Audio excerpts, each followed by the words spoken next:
And joining us now in studio, senior Texas distance runner Craig Lutz, who along with his achievements on the track is well known around campus for his mustache.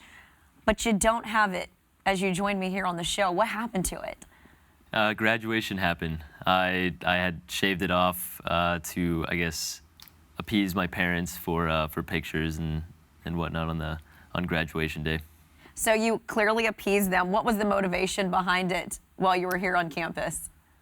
You know, freshman year, a couple of the guys on the team wanted to grow mustaches out, and so I also tried, and it was terrible. I probably didn't spend enough time giving myself enough time to be able to grow it out, but then it just wasn't full. And then every year after that, it got better and better, and so by the time my senior year came around, I can now, grow a full mustache. There you go. He peaked. All right. Well, since you are now a professional as it comes to the development of a mustache, I just want to get your assessment of some other stashes on campus as we look back at some other athletes who have attempted a similar feat. We're starting with former quarterback Colt Mccoy. What do you think of that one?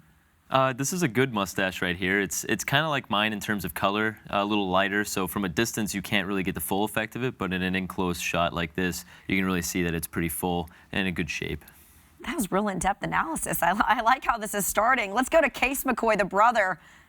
Case looks like he wasn't blessed with quite as full of a mustache. It's a little patchy, but maybe over the years as he shaves and regrows, it'll grow in like his brothers. Got to have goals, right, man? All right, let's move on to Earl Campbell. What do you think of this?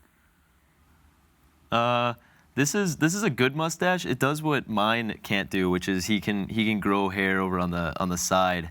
I'm a little jealous of that, actually. Also the fact that it's obviously darker, and so unlike mine, I have to keep it full, whereas he can kind of style it like that, and you can still see it. Well, you know what? Maybe you can work on the handlebars later on. All right, now let's look at Britt Hagar. Now this is throwback vintage stuff right here. That's a good mustache, and like Earl's, it comes down past the mouth.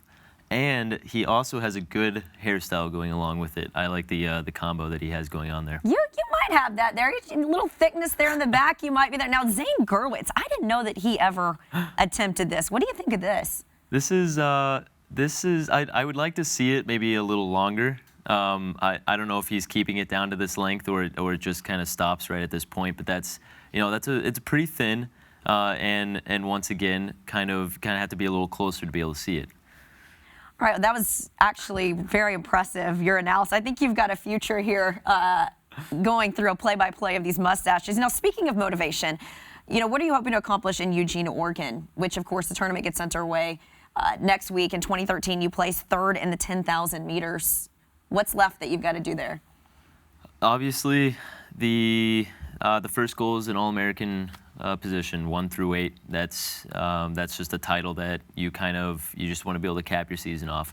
Now, however, being third place my sophomore year, I want to be able to climb on that. Obviously, start line names are different, and so I would say depth-wise, it's a little deeper this year than it was my sophomore year.